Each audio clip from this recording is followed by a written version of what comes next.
नमस्कार। आजको सन्दर्भमा स्वागत छ।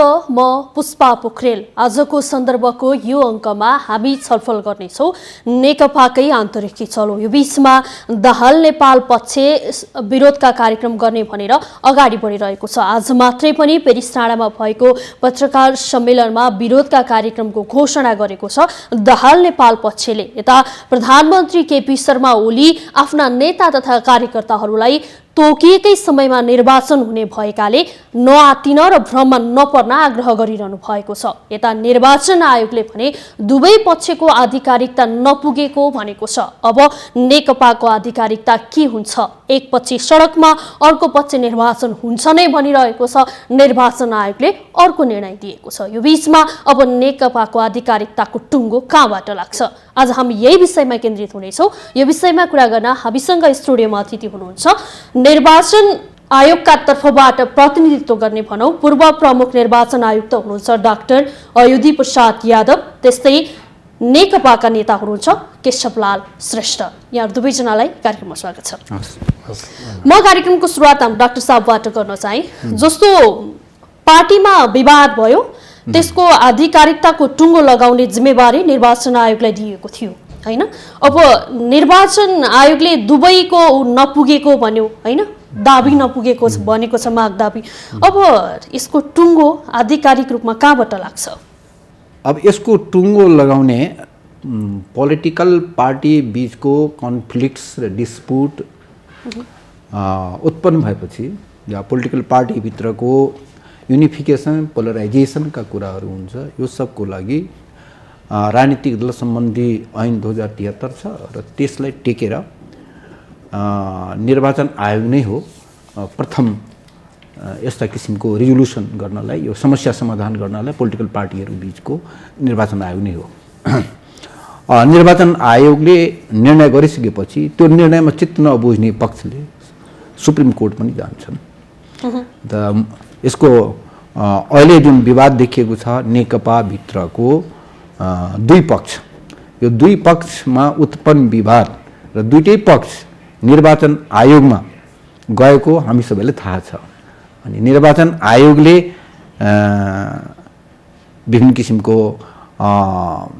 ऐनी नियम कानुन नजिरहरू, राष्ट्रिय अन्तर्राष्ट्रिय अभ्यासहरू, राजनीतिक दल सम्बन्धी ऐन जुन छ त्यसलाई मूल रूपमा टेकेर र विवादित पक्षहरूले दिएको निवेदन दाबी माग के गरेको छ ती सबै कुराहरूलाई अध्ययन गरेर छानबिन गरेर जाँच पडताल गरेर अत्यन्तै न्यायिक मन्त्रालयले मलाई लाग्छ निर्णय गरेको छ। अहिले फेरि सर्वोच्च अदालतमा त मुद्दा विचाराधीन नै छ नि डाक्टर साहब?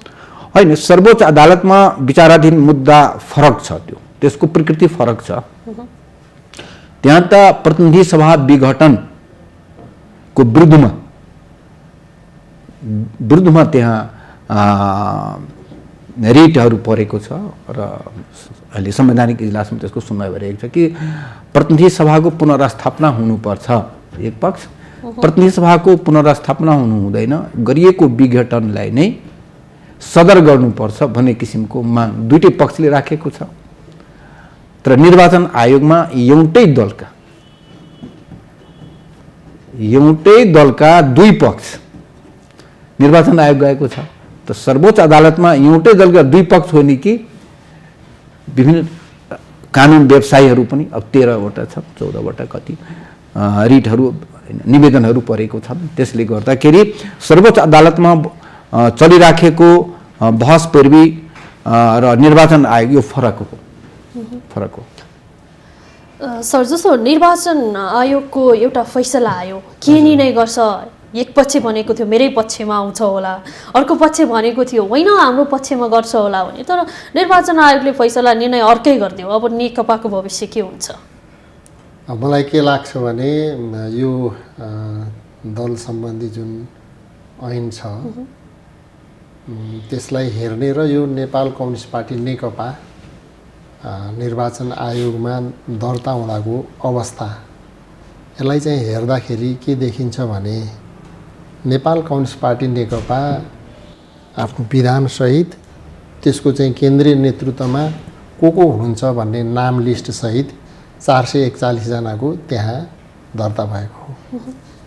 त्यसभएर त्यसलाई हेरेर अब पार्टीभित्रको आन्तरिक विवाद एक ढङ्गले चाहिँ बाहिर आयो र आफ्नो पार्टीको आधिकारिकता मेरै हुनुपर्छ, मेरो पक्षको हुनुपर्छ भन्ने एक खालको चाहिँ दाबी दुइटैको रह्यो। अब हाम्रो एक्सपेक्टेसन चाहिँ के थियो र विगतको नजिरको आधारमा अहिले भर्खरै हाम्रो चाहिँ पूर्व प्रमुख निर्वाचन आयुक्त डाक्टर अवनी प्रसादजीले जुन भन्नुभयो त्यो पक्षलाई विगतको नजिरलाई हेर्दाखेरि हामी के देख्छौँ भने यो नेपालको इतिहासमा यस्तो मुद्दा पहिले पनि पर्यो निर्वाचन आयोगमा र त्यसमा चाहिँ दल दर्ता हुँदाखेरिको केन्द्रीय कमिटीको बहुमत हिस्सा जहाँ छ त्यसलाई मान्यता प्रदान गरिएको त्यो नजिर छ हैन। त्यसलाई त्यसबाट यसपटक पनि त्यही हुनुपर्छ भन्ने नै हो मान्यताको हिसाबले। दुईटा फ्र्याक्सन हामीले मान्यता राखेका त कुनै पनि कुरा हाम्रो देशमा हुँदैन, यो हुन सक्ला। कानुनको हिसाबले भन्ने हो भने त दल एक हिसाबले विभाजन औपचारिक रूपमा भएको छैन। किन भएको छैन भने दल विभाजनको ऐन अनुसार तपाईको मुलुकको कानुन अनुसार हेर्दाखेरि केन्द्रीय कमिटीको 40% र संसदीय दलको 40% लिएर त्यो दल अलग हुन सक्छ।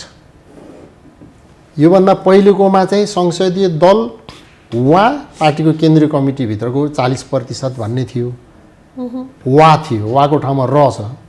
यसको मतलब अब दुईटा फ्र्याक्सन जो देखियो दुईटै फ्र्याक्सनले या त चाहिँ केन्द्रीय कमिटीको 40% र संसदीय दलको 40% लिएर त्यो आफ्नो अलग अस्तित्व चाहिँ सो गर्न सक्ने भयो र दल विभाजित भएर दुईटा दल भयो भन्ने मान्यता पाउने स्थिति बन्ने भयो। तर अहिलेको सिचुएसन के छ भने दुईटा भिन्न नेपाल कम्युनिस्ट पार्टी नेकपा एउटा कमरेड केपी ओलीको नेतृत्वमा छ, अर्को नेपाल कम्युनिस्ट पार्टी नेकपा कमरेड प्रचण्ड र माधवको नेतृत्वमा छ, कमरेड माधवको नेतृत्वमा छ। अब बैठकको सिनारियो हेर्दाखेरि 441 जना सदस्यमध्ये पार्टी एकीकरणको सन्दर्भमा आउनुभएका 5 जनालाई त्यहाँ थपिएको हो। 5 जनालाई थपिँदा 441 मा 5 46 भयो। त्यो 46 मध्ये 3 जनाको निधन भयो, बाँकी रह्यो 443। 3 जना चाहिँ नै राजदूतको रूपमा नियुक्त भएर जानुभएको छ, बाँकी रह्यो चाहिँ 440। त्यसमा अहिले पनि संवैधानिक नियुक्तिमा 5 जना हुनुहुन्छ, त्यो हिसाबले 435 भयो। अब 435 जनाको सङ्ख्यामा बहुमत हिस्सा कहाँ छ त? अथवा 40% र चाहिँ 60% छ कि? त्यो हिसाबले न्यायोचित चाहिँ नै ढङ्गले त्यहाँ हेर्न सकिन्थ्यो, किनभने त्यहाँ त लिस्ट छ, फेरिस्ट छ, अरू दुइटैले दाबी गरे। त्यो स्थितिमा बैठकमा उपस्थिति दुइटैको बैठक अलग अलग ठाउँमा भयो। नाम नेपाल कम्युनिस्ट पार्टी नेकपाकै, तर केन्द्रीय कमिटीकै नाममा आयोजना भएको बैठक दुईतिर भयो र त्यो जुन चाहिँ नै स्थापित 435 जना केन्द्रीय सदस्यमध्ये एकातिर चाहिँ नै झन्डै 72% सङ्ख्याको उपस्थिति भयो, 315-16। अर्कोतिर चाहिँ 30% पनि चाहिँ भएन।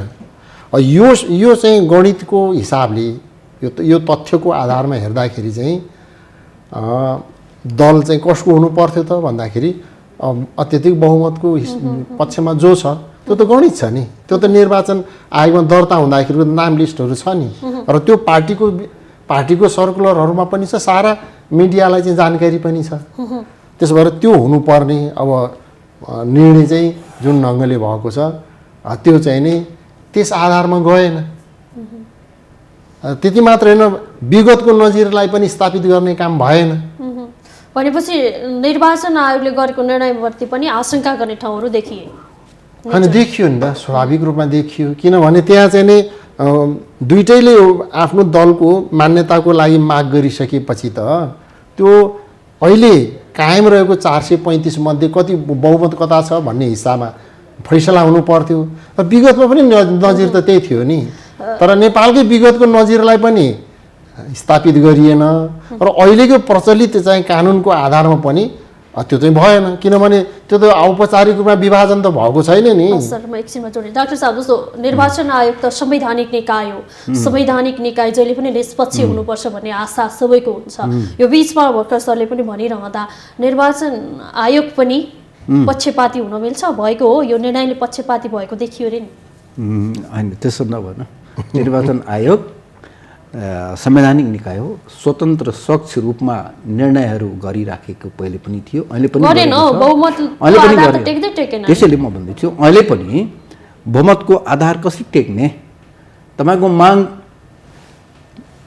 तपाईँको जुन माग हुन्छ, राजनीतिक पार्टी एउटै पार्टीभित्रको दुई पक्ष जुन छ, दुईटै पक्षले माग के गरेको छ, मुख्य विषय त्यो हो। त माग दाबी गरेपछि त्यसको नै निर्णय हुन्छ, त्यसमा नै छलफल हुन्छ। त्यसको लागि नै निर्वाचन आयोगले प्रमाणहरू दुईचोटि सोधेको पनि छ, हामीलाई थाहा भए अनुसार 7 दिनको समय दिएर तपाईँहरूको यसमा भनाइ के छ भनेर दुईचोटि सोधेको छ। तर निर्वाचन आयोगलाई कहाँ समस्या भयो भने राजनीतिक दलको जुन ऐन छ त्यसको दफा 51 जुन छ, 51 जानकारी गराउने सम्बन्ध मात्रै छ। त्यसमा मलाई एउटा कुरा बताइदिनुहोस्, अब एउटा पार्टीभित्र दुईटा खेमा छ होइन, दुईटा खेमा मध्ये अब आधिकारिकता पाउनको लागि होइन, कुनै एउटा पक्षले आधिकारिकता पाउनको लागि के माग पुरा गर्नुपर्छ? हो, आधिकारिकता पाउनको लागि उहाँले केशव सरले भन्नुभयो नि 40% चाहियो। 40% न्यूनतम हो, त्यो न्यूनतम। अधिकतम रूपमा जति हुन्छ 60, 70, 80 जति पर्सेन्ट, तर न्यूनतम 40%। तर जानु पर्यो नि त, तपाईँले माग गरेको निवेदनमा राजनीतिक दल सम्बन्धी ऐनको परिच्छेद 9 को दफा 44 त उल्लेख गर्नु पर्यो नि, 44 को 1 त्यो नगरिकन दफा 51 उल्लेख गरेर जानकारी गराइन्छ। अब हेर्नुहोस्, दुईटै पक्षले आफ्नो थाई कमिटीको बैठक राख्छन्, केन्द्रीय कमिटीको बैठक राख्छन्, एकअर्काले कारबाही गर्छन्, विस्तार गर्छन्, यी सबै कुराहरू भएको हामीले देखिरहेछौँ, सुनिरहेछौँ नि त। र यी सबै घटना परिघटनाहरू हुँदाखेरि यी सबै कुराहरूको निर्वाचन आयोगले जानकारी गराएको छ। अहिले हामीले पनि बोलाएको थियो निर्वाचन आयोगमा 4 जना पूर्व प्रमुख निर्वाचन आयुक्तहरूलाई, र हामीलाई जानकारी प्राप्त भए अनुसार राजनीतिक एउटै पार्टीभित्रको दुई पक्षले जानकारी गराएको छ।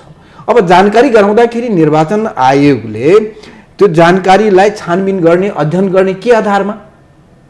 संविधानको आधारमा, राजनीतिक दल सम्बन्धी ऐनको आधारमा, राजनीतिक दल सम्बन्धी नियमावलीको आधारमा, त्यो नेकपाको विधान जुन छ अन्तरिम विधान, त्यो विधानको आधारमा, राष्ट्रिय अन्तर्राष्ट्रिय प्रचलनहरू के छ त्यसको आधारमा, विगतका प्रेसिडेन्टहरू नजिरहरू के सबैको आधारमा निर्वाचन आयोगले त्यो अभिलेखीकरण गर्ने, अध्यावधि गर्ने जुन 51 व्यवस्था छ त्यो मात्रै माग गरेको हुनाले निर्वाचन आयोगले ती सबैको कुराको आधारमा अहिलेको निर्णय गरेको हुन सक्छ है।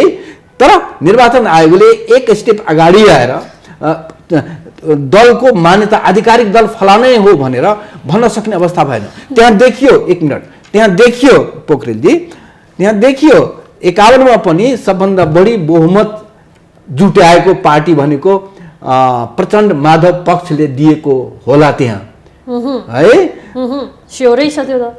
होला त्यहाँ, किन हामीले त डकुमेन्ट हेरेको छैन, त्यो मिडियाबाट थाहा पाए अनुसार त्यहाँ होला। तर त्यो त्यसैको आधारमा मात्रै निर्वाचन आयोगले ल यसको अधिकारिता फलानाले दिने किसिमबाट पनि अवस्था रहेन, किनकि कानुनले त्यो कुराको। डाक्टर साहब, अब मेरा दर्शकहरूलाई यो बताइदिनुहोस् स्पष्ट रूपमा, निर्वाचन आयोगले जुन निर्णय गरेको थाहा छ यो संवैधानिक छ? हेर्नुहोस्, निर्णय निर्वाचन आयोगले गरेको निर्णय कानुन सम्मत छ, कानुन सम्मत छ। निर्वाचन आयोगको ऐन, राजनीतिक दल सम्बन्धी ऐन, निर्वाचन आयोग ऐन, त्यो आधारमा निर्वाचन आयोगले गरेको निर्णय हो यो। यसमा ठिक छ, निर्णयमाथि सबैको एक नासको मत हुँदैन, सबैको सहमति पनि नहुन सक्छन् हैन, त्यसको बारेमा छलफल छ, विचार विमर्श गर्नुस्। र त्यसपछि कानुनमा त एउटै कुरा लेखेको हुन्छ, त्यो त सबैले मान्नु पर्छ। होइन, कानुनको तर व्याख्या त फरक हुन्छ नि त। तपाईँ अहिले सुप्रिम कोर्टमा देखिराख्नु भएको छ, गलत व्याख्या गर्न पाइन्छ। निर्वाचन आयोगमा पनि कानुन छ, गलत गर्न पाइँदैन। व्याख्या त अब अनेक किसिमको हुन्छ, तर निर्णय गर्ने व्यक्तिले निर्णय गर्ने बेलामा न्यायिक मनसाले निर्णय गर्छन्। व्याख्या विभिन्न तरिकाले हुन सक्यो, फैसला कानुन संगत हुनु पर्यो। हो, कानुन अनुसारको कानुन संगत निर्णय हुनु पर्यो। निर्वाचन आयोगमा म हुँदासम्म मैले पनि 2063 सालदेखिको अब त्यति बेला भोजराज पोखरेल सर, नीलकण्ठ उप्रेती, दोलखबहादुर गुरुङ, हामी सबैको टिम थियो। हामी यस्ता धेरै किसिमको केसेसहरूलाई हामीले जल्भ गरेका छौँ, समाधान गरेका छौँ, त्यो कानुन सम्मत गरेका छौँ। कतिपय अवस्थामा यस्तो भएको छ पुष्पाजी कि निर्वाचनको मिति घोषणा भइसकेपछि दलमा विवाद भयो।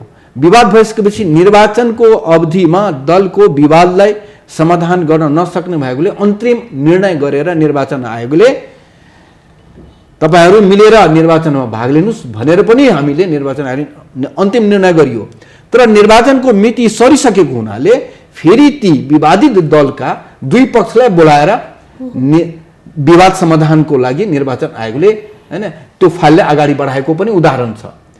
अहिले पनि जुन छ एउटै दलभित्रको दुईटा पक्ष छ भने निर्वाचन आयोगका पदाधिकारीहरूले अलिकति सापेक्ष रूपमा पनि जान सक्ने अवस्था थियो। जुन आयो नि 51 कोलाई टेकेर जानुपर्ने र त्यसैको आधारमा पहिलेको 2075 जुन बेला म थिएँ 2075-23 को निर्णयमै 441 लाई कायम गरिदियो र त्यो एउटा डाइरेक्ट पोजिटिभ कुरा भयो कि अब विवाद त भएन नि। त अब केन्द्रीय कमिटी कतिजनाको छ नेकपाको भने 441। एउटा ठुलो निर्णय भएको छ निर्वाचन आयोगले गरेको निर्णय हो। यो निर्णयमा अब कसैको विवाद छैन, कसैले थपेको छ घटाएको छ यो सब कुराहरूको छैन। त्यसकारण 435 छ कि 400 जति छ 441 कायम गरेको छ। त्यसमा प्रमाण दिनुपर्ने हुन्छ, घटेको बढेको जति छ त्यसको सबसम्मत हुनुपर्छ। त्यसकारण यो एउटा ठुलो निर्णय भएको छ। 441 लाई कायम गरेर पुरानै नेकपाको जुन अवस्था छ दुईटा अध्यक्ष महासचिव 441 केन्द्रीय कार्य समिति त्यसलाई जुन मान्यता दिएको छ निर्वाचन आयोग, यो धेरै ठुलो महत्त्वपूर्ण निर्णयको रूपमा रहेको छ म देख्छु। म एकछिनमा जोडिन्छु सर। जस्तो पानी बाराबारको अवस्थामा नेकपा छ, अहिले एकले अर्काको मुख हेर्नै नचाहने अवस्था छ। अब यस्तो अवस्थामा नेकपा पार्टी एकता हुन सक्ला? कतिको सम्भावना छ यसको? मलाई के लाग्छ भने यो पार्टीभित्र एक वा अनेक सवालहरूमा मतान्तर हुनु अस्वाभाविक हुँदैन। हामी मार्क्सवादी दर्शनबाट गाइडेड छौँ। द्वन्द्वात्मक भौतिकवादी दर्शनले त्यही कुरा भन्छ, हरेक वस्तुको अस्तित्व त्यो वस्तुभित्र निहित अन्तर्विरोधको कारणले हुन्छ। गाइडेड छौँ तर पालना त गरेनौँ नि। गरिरहेछौँ। त्यही त मैले भन्न खोजेको के हो भने यो हाम्रो पार्टीभित्रको जुन समस्या प्रकट भयो, जसरी तपाईँ हामीले नचाहे अनुरूप प्रकट भयो, तर हुनु पर्थ्यो के भने त्यो पार्टीभित्रको चाहिँ नि आन्तरिक अन्तर्विरोधलाई कसरी समाधान गर्ने, त्यो हाम्रो सिद्धान्त के हो, दर्शन के हो भन्ने आधारमा टेकेर यसको सोलुसन खोजेको भए मलाई लाग्छ यो सोलुसन हुन्थ्यो। किनभने हाम्रो लाइफमा, हाम्रो पार्टीको लाइफमा योभन्दा जटिल अवस्था पनि हामीले भोग्यौँ। पार्टीभित्र हामीलाई स्मरण छ 2037 देखि 39 2 वर्ष चर्को पार्टीभित्र आन्तरिक अन्तर्विरोध भयो। अहिले फुट्छ कि भोलि फुट्छ कि भरे फुट्छ कि त्यो अवस्था रह्यो।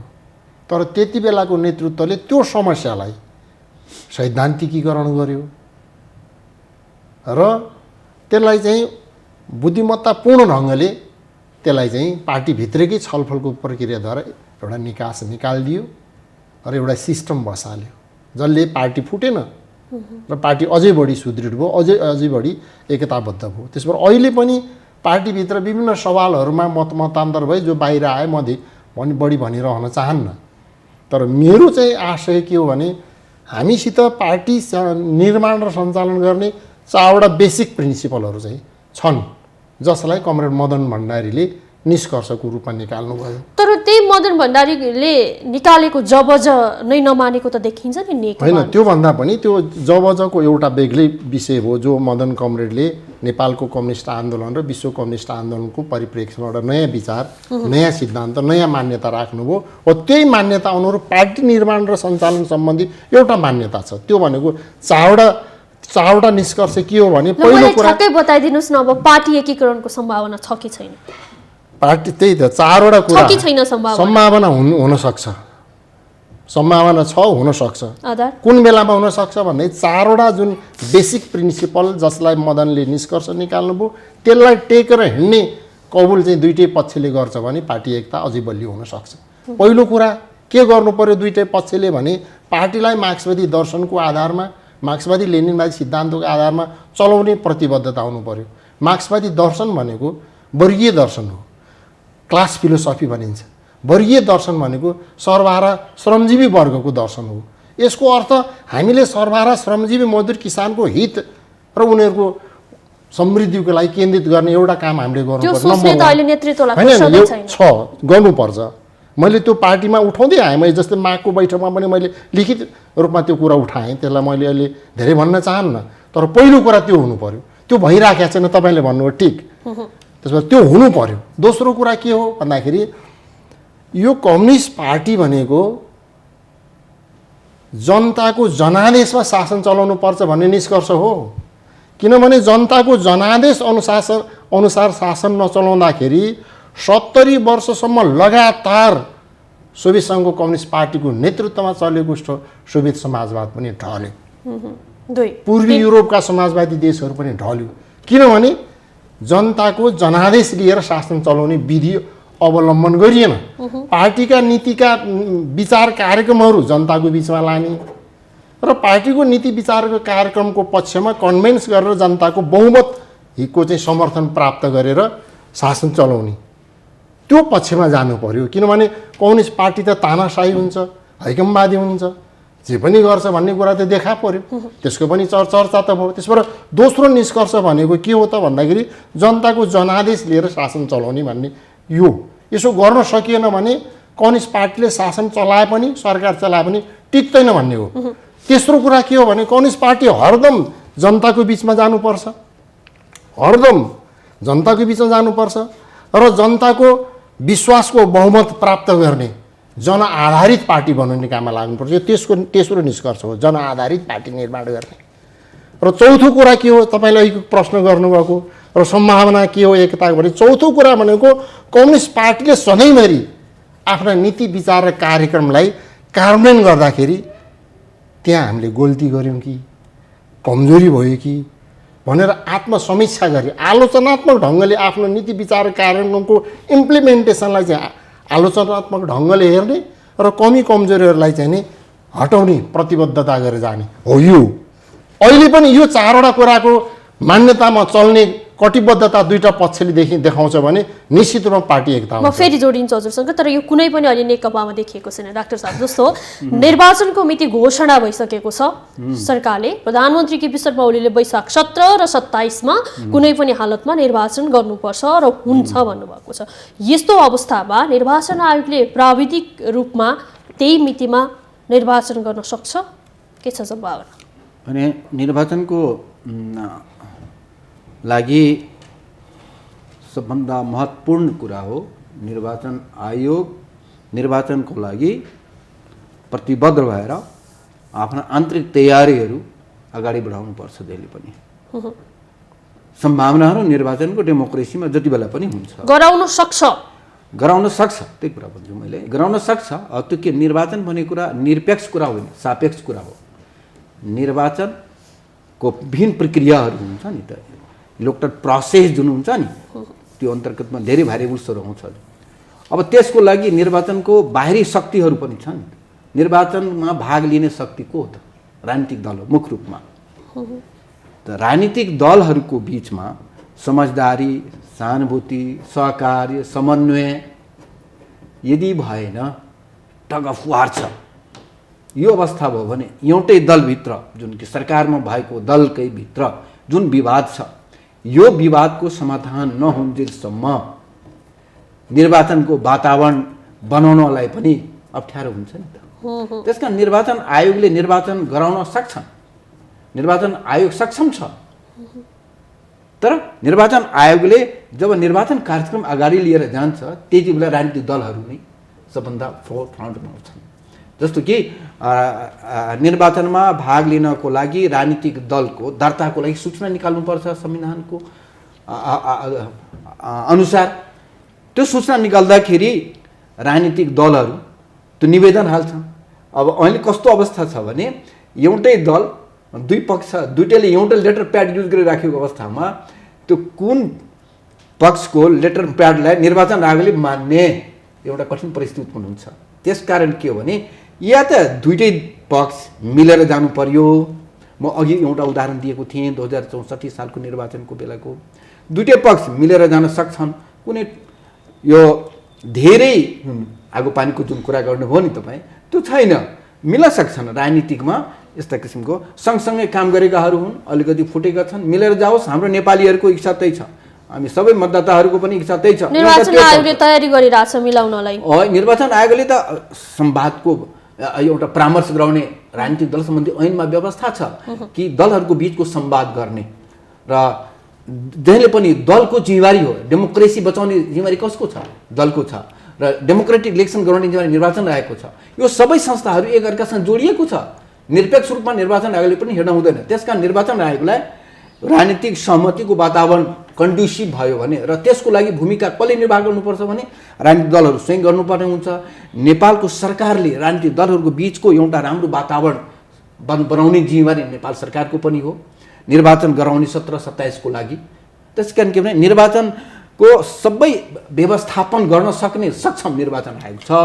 तर त्यो आन्तरिक रूपमा बाहिरको शक्ति जति छ त्यो बाहिरी शक्तिको जिम्मेवारी त निर्वाचन आयोगले प्रयास गर्ने हो, र त्यसको लागि भूमिका निर्वाह गर्नुपर्ने हुन्छ। राजनीतिक दल, नेपाल सरकार, नागरिक समाज सबैले, मिडिया, सञ्चारकर्मी सबैले भूमिका निर्वाह गर्नुपर्ने हुन्छ। जुन कि 2074 सालमा तपाईँलाई थाहा छ, मेरो नेतृत्वमा निर्वाचन हुँदाखेरि 6वटा राजनीतिक दल मधेसका दलहरू थिए नि, 6वटा एकै ठाउँमा जम्मा भए। एउटै निर्वाचन चाहियो स्थानीय चुनावको लागि, तर त्यो सम्भव भएन। 6वटै दलको छुट्टै छुट्टै निर्वाचनमा उहाँहरूले असोज 2 गतेको निर्वाचन भाग पनि लिए थिए, र प्रतिनिधि र प्रदेशसभाको निर्वाचन आउँदासम्म उनीहरू पार्टी एकीकरण गरेर होइन जनता समाजवादी पार्टी उनीहरू जुन छ गए। त्यति बेलाको 6वटा पार्टीहरू मिलेर पनि गए। त्यसमा के हुन्छ भने राजनीतिकमा यो सम्भावना धेरै हुन्छ। पोलिटिक्समा सम्भावना हुनु, politics is the art of possibility भनिन्छ। त्यो सम्भावना छ, उहाँहरू एक पनि हुन सक्नुहुन्छ, एक भएर आउनुभयो राम्रो हुन्छ। भएन भने निर्वाचनको तयारी गर्छ निर्वाचन आयोगले, निर्वाचन गर्न सक्छ। तर निर्वाचन गराउन सक्ने अवस्था पनि फेरि कमजोर हुन्छ त्यहाँ, किनकि दुईटै पक्षको जबसम्म विवाद समाधान हुँदैन तबसम्म निर्वाचनको लागि बाहिरी वातावरण बन्दैन। निर्वाचन आयोगले पनि कार्यक्रम लिएर अगाडि बढ्न सक्ने अवस्था पनि हुँदैन, किनकि सरकारमा भएको पार्टी र त्यही पार्टीको अर्को पक्ष जोसँग बहुमत छ। हेर्नुहोस्, बहुमत भन्दाखेरि निर्वाचन आयोगले नै साबित गरेको छ अहिले 441 मध्ये सबभन्दा बढी लार्जेस्ट बहुमत हामीसँग छ भनेर त्यहाँ निवेदन पनि हालेको छ प्रचण्ड माधव पक्षले।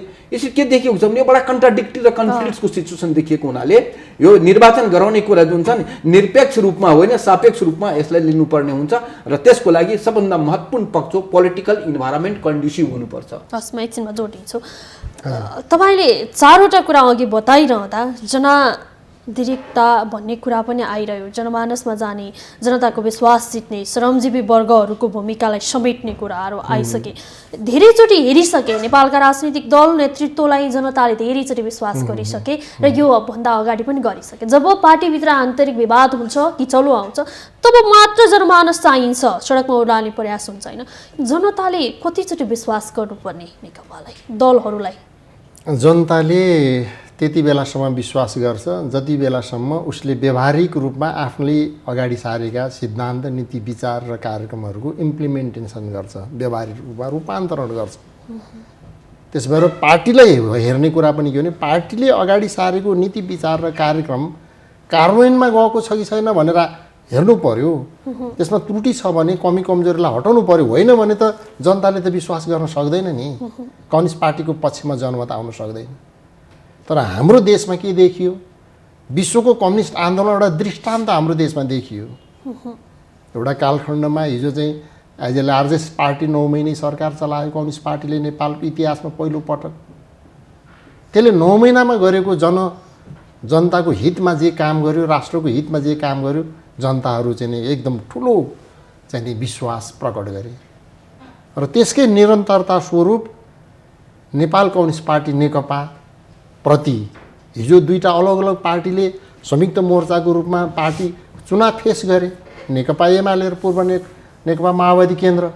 श्रेष्ठजी, म तपाईँलाई यो सोध्दैछु, नेतृत्वले जब आफूलाई अप्ठ्यारो परिस्थिति आउँछ तब मात्र जनता सम्झिने कस्तो सिस्टमको विकास गर्यौँ हामीले? त्यो त गलत भयो। त्यही छ नि अहिले। होइन, त्यही भएर मैले अघि भने त 4वटा मदन कमरेडका 4वटा मान्यताहरूलाई स्थापित गर्न दुईटै पक्ष लाग्नु पर्यो। यदि लाग्दैन भने त पार्टी जनताबाट बहिष्कृत हुन्छ। त्यस भएर पहिलो कुरा ऊ हरदम राष्ट्रको हितमा उभिनु पर्यो। उसले वर्गीय दृष्टिकोण बोकेको भएर कम्युनिस्ट पार्टीले सबै कुरालाई छोडेर सबभन्दा पहिले सर्वहारा श्रमजीवी मजदुर किसानको हितमा, उनीहरूको स्वार्थलाई रक्षा गर्ने काममा, उनीहरूलाई समृद्ध बनाउने काममा लाग्छ कि लाग्दैन? त लाग्नुपर्छ। लाग्दैन भने त जनता उसको पक्षमा जाँदैन नि त। त्यसको साथसाथै नेपालको कम्युनिस्ट आन्दोलनमा 3टा चिजलाई आफ्नो परिचयको झन्डा बनायो। नेपालको इतिहासमा 70 वर्ष पूर्वदेखि नै, संस्थापना कालदेखि नै एउटा कम्युनिस्ट पार्टीले लोकतन्त्रको पक्षको झन्डा उठायो। जनताले लोकतान्त्रिक अधिकार दिनुपर्छ भन्ने बारेमा लड्यो। त्यो लोकतन्त्रको पक्षमा उभियो कम्युनिस्ट पार्टी। दोस्रो, ऊ राष्ट्रको हितको पक्षमा सधैँभरि उभियो, त्यसलाई पनि आफ्नो परिचयको झन्डा बनायो। तेस्रो, समाजवादको पक्षमा। त्यसमा राष्ट्रियता, समाजवाद र लोकतन्त्र, यो 3टालाई पहिचानको झन्डा बनाएर ऊ बोकेर 70 वर्षसम्म लगातार आयो नि। त्यसै भएर चाहिँ पार्टीलाई विश्वास गर्यो। र अब कुरा के हो भने हामीले हिजो चुनावमा अगाडि सारेका हाम्रा चाहिँ प्रतिबद्धता, निर्वाचनमा अगाडि सारेका हाम्रा चुनावी घोषणापत्र प्रतिबद्धता, त्यसको आधारमा जनताले अत्यधिक बहुमत दिया हो नि। पिसफुल्ली कम्युनिस्ट पार्टीले अत्यधिक बहुमत प्राप्त गरेर सरकार बनाउने भनेको विश्वको अहिलेको इतिहासमा नेपाल एउटा दृष्टान्त बन्यो। आज दर्शकलाई निष्पक्ष भएर बताइदिनुहोस्, ती प्रतिबद्धता कति पुरा भए? त्यो पुरा हुने दिशामै अगाडि बढ्न सकेन। त्यही भएर यहाँ पार्टीभित्र समस्या उत्पन्न भयो। र हामीले भन्यौँ, मैले पटक पटक त्यो कुरा उठाएँ, गएको मागको 1 वर्ष हुन लाग्यो। त्यहाँ मैले लिखित रूपमा मैले चाहिँ पेश गरेको छु मेरो आफ्नो राय विचार कि कम्युनिस्ट पार्टी अहिलेको सन्दर्भमा 62-63 को चाहिँ क्रान्ति भयो, नेपाली विशेषताको नयाँ जनवादी क्रान्ति सम्पन्न गऱ्यौँ भनेर हामीले भन्ने हो भने हाम्रो ऐतिहासिक कार्यभार निश्चित गर्नुपर्छ। र अहिलेको लागि हाम्रो ऐतिहासिक कार्यभार भनेको पहिलो कुरो सामन्तवादको अवशेषहरूलाई समूल रूपमा नष्ट गर्ने, दोस्रो आम नेपाली जनता र विशेष गरेर सर्वहारा श्रमजीवी मजदुर किसानको समृद्धिको लागि अगाडि बढ्ने, तेस्रो यो देशका तमाम लोकतन्त्रका पक्षधर, राष्ट्रको पक्षधर, देशभक्तहरू सबैलाई, प्रगतिशील शक्तिहरूलाई एकताबद्ध गर्ने, त्यो एकतालाई सुदृढ गर्ने, ताकि हामीले सामाजिक आर्थिक रूपान्तरणको प्रक्रियाद्वारा मुलुकको राष्ट्रिय अर्थतन्त्र निर्माण गर्न सकौँ, ताकि समाजवादको आधार हामीले निर्माण गर्न सकौँ। यो 4वटा चाहिँ बेसिक कुराहरू हुन्, हाम्रो कार्यभार हो अहिले गर्नुपर्ने। त्यो भएन भन्ने त मैले आपत्ति जनाएँ नि त। त्यसबाट अहिले पनि त्यही हो, अहिले पनि सवाल उठिरहेछ कि हामीले अगाडि सारेको प्रतिबद्धता त्यसलाई कार्यान्वयन गर्न लाग्नु पर्थ्यो। सरकारको नेतृत्व त हाम्रो पार्टीकै नेताले गरिरहनु भएको छ, तर कमजोरी देखा परिरहेछ कि हामीले अगाडि सारेको घोषणापत्र अनुरूप चरणबद्ध ढङ्गले पहिलो वर्षको नीति कार्यक्रममा एक ढङ्गले, दोस्रो वर्षको नीति कार्यक्रममा एक ढङ्गले, त्यो 5 वर्षमा चरणबद्ध रूपमा पुरा गर्ने काम गर्नु पर्थ्यो। त्यतातिर फर्किएन भन्ने हो मेरो कुरा पनि र जनताको कुरा पनि। र फर्कनु पर्छ, फर्कन सक्यो भने पार्टी फेरि चाहिँ जनताको बिचमा लोकप्रिय बन्न सक्छ। अझै पनि चाहिँ करिब 2-2.5 वर्ष त बाँकी छ नि। त्यसबाट पार्टीभित्रको आन्तरिक समस्यालाई आन्तरिक जनवादको सोलुसन गर्ने जुन नियम छ, अन्तर पार्टी जनवाद सञ्चालन, त्यो नियममा गएर पार्टीभित्रको अन्तर्विरोधलाई सोलुसन गर्ने र हामीले अगाडि सारेका प्रतिबद्धता जनता र राष्ट्रको हित अनुरूप गर्ने र समाजवादको आधार निर्माण गर्ने काम गर्ने हो भने यो 2 वर्षमा फेरि जनताको मन जित्न सकिन्छ। अर्को चाहिँ त्यो एब्सोल्युटली दिए आउन सक्छ नि, तर गर्न सकिएन भने त दुःखको कुरा यस्तो चाहिँ छ। जाटी साहब, जस्तो अहिलेको यही कुरालाई पनि हेर्ने हो भने, प्रतिनिधि सभा विघटनको कुरालाई हेर्ने हो भने पनि सर्वोच्च अदालतमा मुद्दा विचाराधीन छ, सडकमा विरोध भइरहेको छ। यसले पनि छ, ऊ पनि संवैधानिक निकाय, निर्वाचन आयोग पनि एउटा संवैधानिक निकाय हो हैन। दुई खेमा छन्, एउटाले आफ्नो बहुमतको कुरा गर्छ, अर्कोले निर्वाचनको कुरा गर्छ, यता विरोध भइरहेको छ।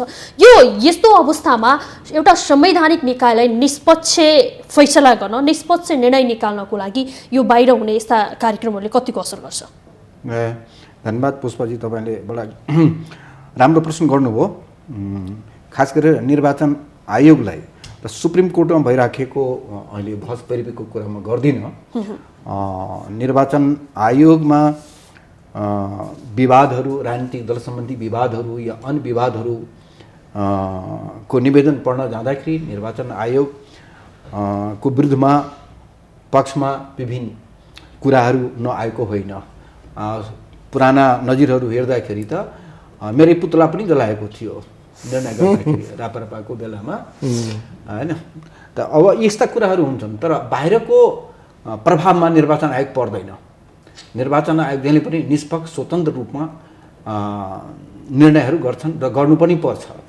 त्यसैले निर्वाचन आयोग एउटा यस्तो संस्था छ डेमोक्रेसीको लागि, इलेक्ट्रल डेमोक्रेसीको लागि निर्वाचन आयोग जति महत्त्वपूर्ण संस्था रहेको छ डेमोक्रेटिक कन्ट्रीहरूमा, र नेपालमा त विश्वको 10वटा संस्थाहरू जुन छ निर्वाचन आयोग, त्यसमध्ये निर्वाचन आयोग नेपालको पनि एउटा नाम आउँछ।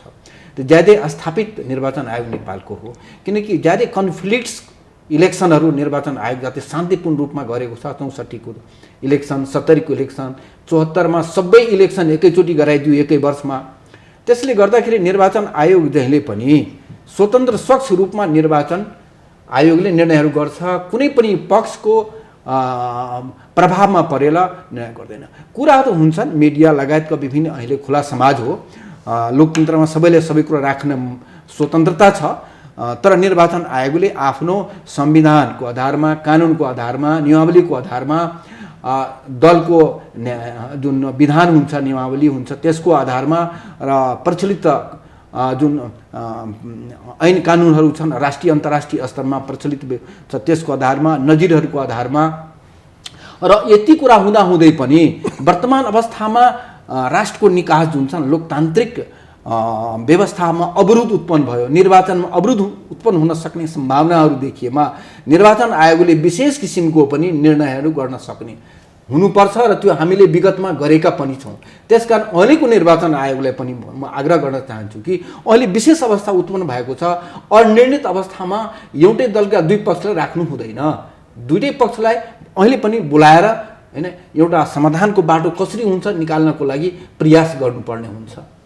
सर, जस्तो भर्खर पनि सुनिहाल्नुभयो, यो बिचमा जब सर्वोच्च अदालतमा रिट लिएर गइन्छ, कुनै ठाउँमा समस्या पर लिइन्छ भने उसको अन्तिम निर्णयको फैसला कुर्नुपर्ने हुन्छ, जसलाई जिम्मेवारी दिइन्छ त्यसलाई निष्पक्ष काम गर्न दिनुपर्ने हुन्छ। तर अहिले जुन किसिमको विरोध भइरहेछ, एकले अर्को खेमाले आफ्नो तयारी गरिरहेका छन्, यो बिचमा यो तयारी गरिरहँदाखेरि जुन यो तयारी भइरहेको छ, विरोध भइरहेको छ, अर्को पछि अर्को तरिकाले गराइरहेको छ, यो न्यायसङ्गत छ कि उनीहरू आफ्नो तयारी गर्न पाउँछन् नेतृत्व? पुष्पाजी, यो प्रश्न ज्यादै गम्भीर र उपयुक्त प्रश्न चाहिँ छ भन्ने मलाई लाग्छ।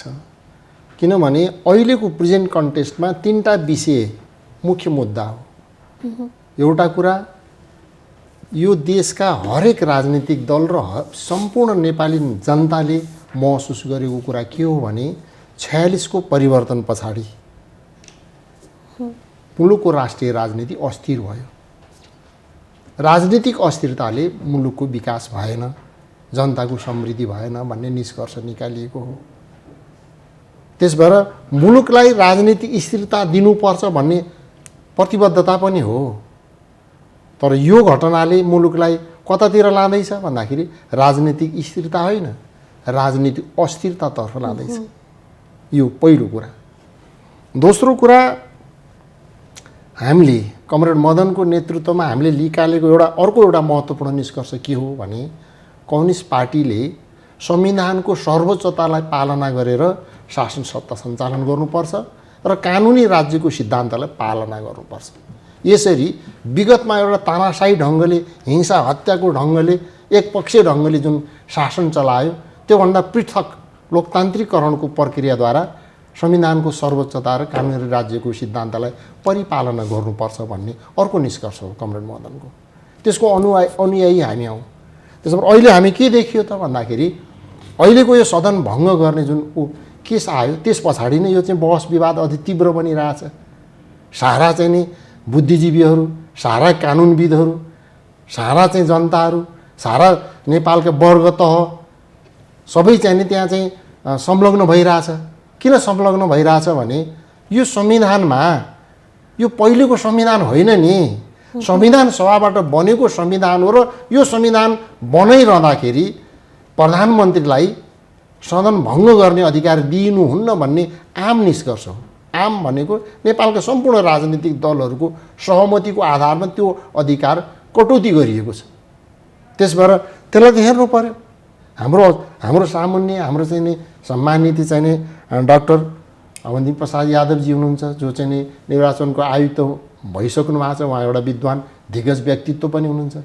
त्यस भएर यो घटनालाई कसरी लिने त? यो त संविधानमा त संविधान त लिखत छ नि, त्यो त अक्षर हेर्न सकिन्छ नि, त्यो अधिकार त छैन। संविधान हेरेर पुरानो संविधान हेरेर त भएन नि। त्यस भएर दोस्रो कुरा यो संवैधानिक हो कि असंवैधानिक हो भन्ने बहस भइरहेछ र त्यो चाहिँ मुद्दा चाहिँ सर्वोच्चमा चलिरहेको छ। सब मान्छेहरूले आफ्नो प्रतिक्रिया व्यक्त गरिरहेछन् र अपेक्षा गरिएको छ कि संविधान यो सर्वोच्च अदालतले, सम्मानित सर्वोच्च अदालतले यो चाहिँ नि सदन भङ्ग गर्ने कुरालाई पुनर्स्थापना गर्छ भन्ने मान्यता त्यो बिस्तारै अगाडि बढ्छ। यो जुन किसिमको विरोध भइरहेको छ, काम भइरहेको छ, यसले त संवैधानिक निकायहरूलाई नै नेतृत्वहरूले, राजनीतिक दलहरूले नमानेको देखियो नि। त्यही त मैले अघि भने नि, दुईटा कुरा मैले राखेँ। एउटा राजनीतिक मुलुकलाई राजनीतिक अस्थिरतातर्फ लाने कि स्थिरतातर्फ, एउटा सवाल त्यो। दोस्रो, मुलुकमा जुन संविधान बनिसक्यो त्यो संविधानको सर्वोच्चतालाई पालना गर्ने कि नगर्ने, मुलुकमा जुन ऐन कानुनहरू छ त्यो कानुनलाई पालना गर्ने कि नगर्ने, मैले त सवाल त्यसरी उठाइरहेको छु। र म भन्छु कि मदन कमरेडको विचारलाई हामीले आत्मसात गर्ने हो भने एउटा सोलुसनको, पोजिटिभ सोलुसनको, रचनात्मक सोलुसनको एउटा डिरेक्सन हामीलाई आउँछ, दुइटै पक्षलाई आउँछ। र तेस्रो कुरा भनेको जनादेशको उल्लङ्घन भयो नि त। जनताले हिजो कम्युनिस्ट पार्टीले जुन कामहरू गरे सरकार सञ्चालनमा र जे प्रतिबद्धताहरू व्यवहारमा रूपान्तरण भएको उनीहरूले पाए, त्यसको आधारमा नै उनीहरूले अत्यधिक बहुमत दिएको हो नि। र अब राजनीति अस्थिरता होइन, राजनीति स्थिरता चाहिन्छ। 5 वर्ष शासन चलाउन ढुक्क भएर गर भनेर चाहिँ दिएको जनादेश हो नि। 5 वर्ष सरकार चलाऊ भनेर जनताले आदेश दिन्छ, बहुमत दिन्छ, अनि त्यो जनादेशलाई उल्लङ्घन गरेर जाने कुरा ठिकै बेठिक, प्रश्न त्यहाँ आउँछ कि। त्यही भएर यो तीनटा कोणबाट हेर्नु पर्यो। मुलुकलाई राजनीतिक स्थिरता दिने कि अस्थिरता, मुलुकमा संविधान ऐन कानुनको पालना गर्ने कि नगर्ने, जनताको जनादेश लिएर शासन चलाउने कि नचलाउने, यो तीनटा बेसिक कुरा हो। हस्, यहाँ दुवैजनालाई यो महत्त्वपूर्ण समय र संवादका लागि विशेष धन्यवाद। धन्यवाद। आदरणीय दर्शकबिन, आजको लागि कार्यक्रममा आजको सन्दर्भ यति नै। आजको विषयमा हामीले नेकपाको किचलो र निर्वाचन आयोगले गरेको एउटा निर्णयको विषयमा केन्द्रित रह्यो। यो विषयमा कुरा गर्न आज हामीसँग स्टुडियोमा अतिथि हुनुहुन्थ्यो पूर्व प्रमुख निर्वाचन आयुक्त डाक्टर अयोधी प्रसाद यादव, त्यस्तै नेपाल कम्युनिस्ट पार्टी नेकपाका नेता केशवलाल श्रेष्ठ। दुवै अतिथिसहित आजको कार्यक्रमबाट हामी सबैलाई बिदा दिनुहोस्। माउन्टेन टेलिभिजन हेर्दै रहनुहोला। नमस्कार।